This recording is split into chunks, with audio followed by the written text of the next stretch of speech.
Assalamualaikum warahmatullahi wabarakatuh. Alhamdulillah kita ketemu lagi. Zizi, iya, waduh makin bercahaya baru pulang umroh.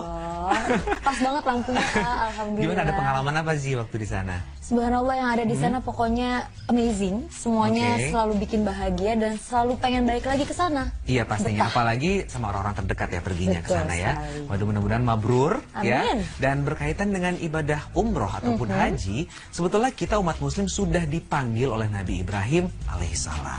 Ngomong-ngomong soal Nabi Ibrahim nih, pas banget pembahasan kita yang pertama. Kita akan bahas tentang kisah Nabi Ibrahim, bapak dari para nabi. Wah, menarik nih untuk kita simak. Tuh, langsung kita lihat aja ya. Ini dia.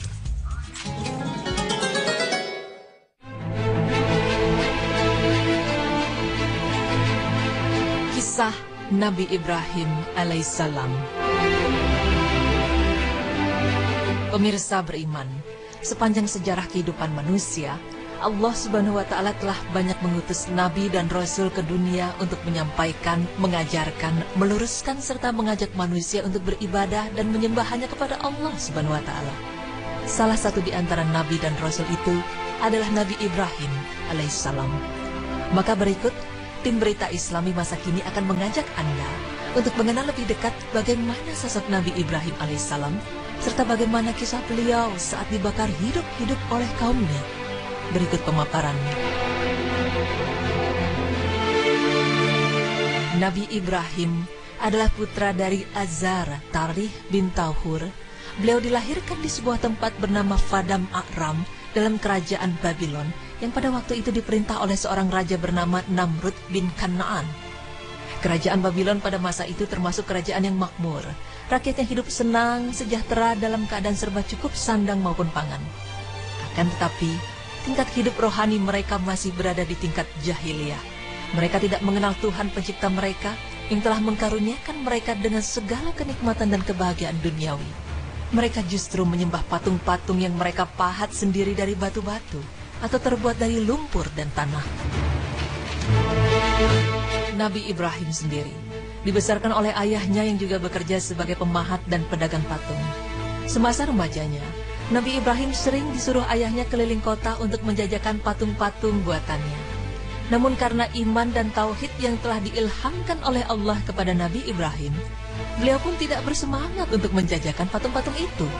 Di tengah-tengah keadaan masyarakat penyembah berhala, maka diutuslah Nabi Ibrahim oleh Allah Subhanahu wa Ta'ala sebagai calon rasul yang akan membawa kebenaran kepada kaumnya. Nabi Ibrahim diilhami akal sehat dan pikiran tajam serta kesadaran yang tinggi bahwa apa yang telah diperbuat oleh kaumnya termasuk ayahnya sendiri adalah perbuatan yang sesat. Nabi Ibrahim merasa bahwa kewajiban pertama yang harus beliau lakukan sebelum berdakwah kepada orang lain ialah menyadarkan ayah kandungnya terlebih dahulu. Menurut beliau, baktinya pada sang ayah mewajibkannya memberi penerangan kepadanya agar melepaskan kepercayaan yang sesat itu dan mengikutinya untuk beriman kepada Allah Subhanahu wa Ta'ala. Dengan sikap yang sopan dan adab yang patut ditunjukkan oleh seorang anak terhadap orang tuanya, serta dengan kata-kata yang halus, Nabi Ibrahim datang kepada ayahnya untuk menyampaikan bahwa ia diutus oleh Allah sebagai nabi dan rasul. Nabi Ibrahim juga memberitahu kepada ayahnya bahwa ia diilhamkan dengan pengetahuan dan ilmu yang tidak dimiliki oleh ayahnya. Nabi Ibrahim juga mencoba menyadarkan ayahnya bahwa berhala-berhala itu tidak berguna sedikitpun, dan penyembahan kepada berhala-berhala itu adalah semata-mata ajaran setan yang memang menjadi musuh manusia sejak Adam diturunkan ke bumi. Hingga akhirnya Nabi Ibrahim berseru kepada ayahnya agar merenungkan dan memikirkan nasihat serta ajakannya untuk berpaling dari berhala-berhala lalu menyembah hanya kepada Allah. Mendengar hal tersebut, wajah ayahnya menjadi memerah dan matanya melotot. Ayahnya merasa tidak seharusnya Ibrahim melakukan hal tersebut. Ia merasa putranya telah berani mengecam dan menghina kepercayaannya. Hingga ayahnya pun berkata kepada Nabi Ibrahim dengan nada tinggi, "Hai Ibrahim, berpalingkah engkau dari kepercayaan dan persembahanku? Dan kepercayaan apakah yang engkau berikan kepadaku yang menganjurkan agar aku mengikutinya? Janganlah engkau membangkitkan amarahku dan coba mendurhakaiku. Jika engkau tidak menghentikan penyelewenganmu dari agama ayahmu dan tidak menghentikan usahamu mengecam dan memburuk-burukan persembahanku, maka keluarlah engkau dari rumahku ini. Aku tidak sudi bercampur denganmu dalam suatu rumah di bawah suatu atap. Pergilah engkau dari mukaku sebelum aku menimpamu dengan batu dan mencelakakan engkau." Mendengar hal itu, dengan sikap tenang dan normal, Nabi Ibrahim menerima pengusiran dan kata-kata kasar dari ayahnya, lalu tetap mendoakan keselamatan bagi ayahnya. Meskipun kegagalan Nabi Ibrahim dalam usahanya menyadarkan ayahnya sangat menusuk hatinya, namun beliau sadar bahwa hidayah itu adalah di tangan Allah, dan penolakan ayahnya terhadap dakwahnya tidak mempengaruhi dan melemahkan semangat Ibrahim untuk terus memberi penerangan kepada kaumnya.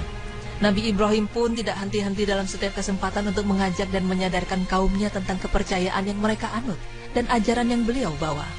Namun pada akhirnya, Nabi Ibrahim merasa tidak bermanfaat lagi berdebat dengan kaumnya yang berkepala batu, yang tidak mau menerima keterangan dan bukti-bukti nyata yang dikemukakan oleh beliau. Hingga Nabi Ibrahim kemudian merancang akan membuktikan kepada kaumnya dengan perbuatan yang nyata yang dapat mereka lihat dengan mata kepala mereka sendiri, bahwa berhala-berhala dan patung-patung memang tidak berguna, bahkan tidak dapat menyelamatkan dirinya sendiri. Hingga suatu hari, terdapat hari yang sudah menjadi tradisi dan kebiasaan penduduk kerajaan Babylon setiap tahunnya untuk keluar kota beramai-ramai pada suatu hari raya yang mereka anggap sebagai keramat. Penduduk kerajaan Babylon berhari-hari tinggal di luar kota di suatu padang terbuka, berkemah dengan membawa bekalan makanan dan minuman yang cukup. Mereka bersukaria dan bersenang-senang sambil meninggalkan kota-kota. Mereka berseru dan mengajak semua penduduk agar keluar meninggalkan rumah dan turut beramai-ramai menghormati hari-hari suci itu. Nabi Ibrahim yang juga diajak turut serta berpura-pura sakit agar diizinkan untuk tetap tinggal di rumah. Ketika Nabi Ibrahim melihat kota yang sudah kosong dari penduduknya, dengan membawa sebuah kapak di tangannya, beliau pergi menuju tempat peribadatan kaumnya yang sudah ditinggalkan tanpa penjaga. Hanya deretan patung-patung yang terlihat di serambi tempat peribadatan itu. Kemudian dihancurkannya patung-patung itu berpotong-potong dengan kapak yang berada di tangannya. Patung yang besar ditinggalkannya utuh, kemudian dikalungkannya kapak Nabi Ibrahim pada leher patung besar itu. Ketika pulang dari berpesta ria di luar kota dan melihat keadaan patung-patung, tuhan-tuhan mereka hancur berantakan dan menjadi potongan-potongan yang berserakan di lantai. Para penduduk pun sangat terkejut. Bertanyalah satu kepada yang lain dengan nada heran, bahwa siapakah yang berani melakukan perbuatan yang jahat dan keji ini? Akhirnya mereka mendapat kepastian yang tidak diragukan lagi, bahwa Ibrahimlah yang merusak dan memusnahkan patung-patung itu. Para penduduk kerajaan Babylon merasa semua ini adalah suatu penghinaan yang tidak dapat diampuni terhadap kepercayaan dan persembahan mereka. Para penduduk pun menuntut agar si pelaku diminta bertanggung jawab dalam suatu pengadilan terbuka, di mana seluruh rakyat penduduk kota dapat turut serta menyaksikannya. Di pengadilan, ditanyalah Nabi Ibrahim oleh para hakim, "Apakah engkau yang melakukan penghancuran dan merusak tuhan-tuhan kami?" Dengan tenang dan sikap dingin, Nabi Ibrahim menjawab, "Patung besar yang berkalungkan kapak di lehernya itulah yang melakukannya. Coba tanya kepada patung itu, siapakah yang menghancurkannya?" Para hakim pun terdiam sejenak, seraya melihat yang satu kepada yang lain dan berbisik-bisik. Kemudian hakim berkata lagi, "Engkau kan tahu bahwa patung-patung itu tidak dapat bercakap dan berkata. Mengapa engkau minta kami bertanya kepadanya?" Tibalah masa yang dinantikan oleh Nabi Ibrahim. Maka sebagai jawaban atas pertanyaan yang terakhir itu, Nabi Ibrahim berkata kepada para hakim itu, "Jika demikian halnya, mengapa kamu sembah patung-patung itu yang tidak dapat berkata, tidak dapat melihat, tidak dapat mendengar, tidak dapat membawa manfaat atau menolak mudarat, bahkan tidak dapat menolong kamu dari kehancuran dan kebinasaan? Alangkah bodohnya kamu dengan kepercayaanmu itu. Tidak dapatkah kamu berpikir dengan akal yang sehat bahwa apa yang kamu sembah adalah perbuatan yang keliru yang hanya dipahami oleh setan? Mengapa kamu tidak menyembah Tuhan yang menciptakan kamu, menciptakan alam sekeliling kamu, dan mengusahakan kamu di atas bumi dengan segala isi dan kekayaan? Alangkah hina dinanya kamu dengan persembahan kamu itu." Setelah Nabi Ibrahim selesai menguraikan perkataannya itu, para hakim mencetuskan keputusan bahwa Nabi Ibrahim harus dibakar hidup-hidup sebagai ganjaran atas perbuatan menghina dan menghancurkan tuhan-tuhan mereka. Maka berserulah para hakim kepada rakyat yang hadir menyaksikan pengadilan itu, "Bakarlah ia dan bela tuhan-tuhanmu jika kamu benar-benar setia kepadanya." Keputusan pengadilan pun telah dijatuhkan. Nabi Ibrahim harus dihukum dengan dibakar hidup-hidup dalam api yang besar, sebesar dosa yang telah dilakukan. Persiapan bagi upacara pembakaran yang akan disaksikan oleh seluruh rakyat juga telah diatur. Tanah lapang bagi tempat pembakaran disediakan dan diadakan pengumpulan kayu bakar di mana tiap penduduk secara bergotong royong. Para penduduk dari segala penjuru kota memberikan sumbangan berupa kayu bakar sebagai tanda bakti kepada Tuhan mereka. Setelah terkumpul kayu bakar di lapangan yang disediakan untuk upacara pembakaran, orang-orang pun datang untuk menyaksikan pelaksanaan hukuman Nabi Ibrahim. Kayu lalu dibakar dan terbentuklah kobaran api yang dahsyat. Melihat semua itu, Nabi Ibrahim tetap menunjukkan sikap tenang dan tawakal. Karena iman dan keyakinannya bahwa Allah tidak akan rela melepaskan dirinya menjadi makanan api dan korban keganasan orang-orang kafir. Kemudian dalam keadaan terbelenggu, dari atas sebuah gedung yang tinggi, Nabi Ibrahim dilempar ke dalam tumpukan kayu yang menyala-nyala dengan iringan firman Allah yang artinya, "Wahai api, menjadi dinginlah dan menjadi keselamatanlah bagi Ibrahim." Quran Surah Al-Anbiya ayat 69. Dan memang itulah yang terjadi. Ketika Nabi Ibrahim berada dalam api yang dahsyat itu, beliau merasa dingin.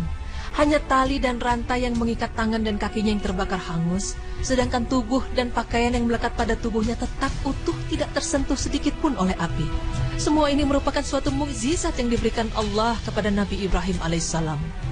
Orang-orang yang melihat upacara pembakaran pun tercengang ketika melihat Nabi Ibrahim keluar dari kobaran api yang sudah padam dan menjadi abu dalam keadaan selamat dengan pakaiannya yang tetap utuh dan tidak ada tanda-tanda sentuhan api sedikit pun.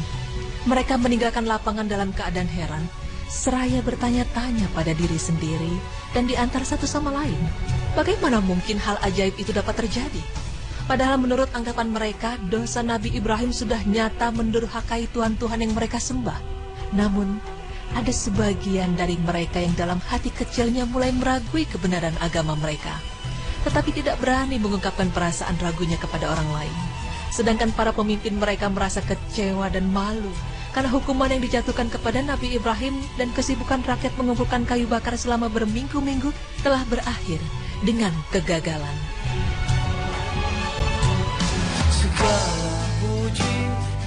Pemirsa beriman, mukjizat yang diberikan oleh Allah Subhanahu wa Ta'ala kepada Nabi Ibrahim merupakan bukti nyata akan kebenaran dakwahnya dan telah menimbulkan kegoncangan dalam kepercayaan sebagian penduduk terhadap persembahan dan patung-patung mereka, serta membuka mata hati sebagian besar dari mereka untuk memikirkan kembali ajakan Nabi Ibrahim dalam dakwahnya.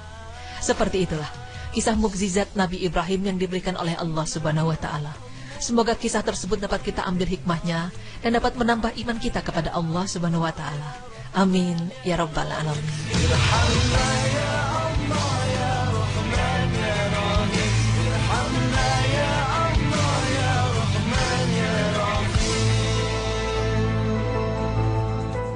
Subhanallah ya, jadi memang kisah dari Nabi Ibrahim alaihissalam ini yang selalu menjadi tauladan buat kita, yang selalu kita ingat adalah ketika beliau dibakar hidup-hidup tapi tidak terbakar sama sekali, justru hanya tali dan ikatan talinya itu yang terbakar. Betul sekali, dan ini jadi pengingat ya buat kita ya. Apakah kita sudah menjadikan harta menjadi Tuhan kita?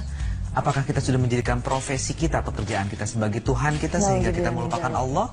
Jadi kita isi kesempatan kita dalam kehidupan ini mengisi apa yang sudah diperjuangkan oleh Nabi Ibrahim alaihissalam kepada kita dan kita bisa menikmati indahnya Islam. Amin. Dan setelah ini kita akan membahas tentang kisah dari anak-anak Rasulullah SAW. Ini menarik nih, ya? Betul sekali. Pemirsa jangan kemana-mana, tetap di Berita Islami Masa Kini.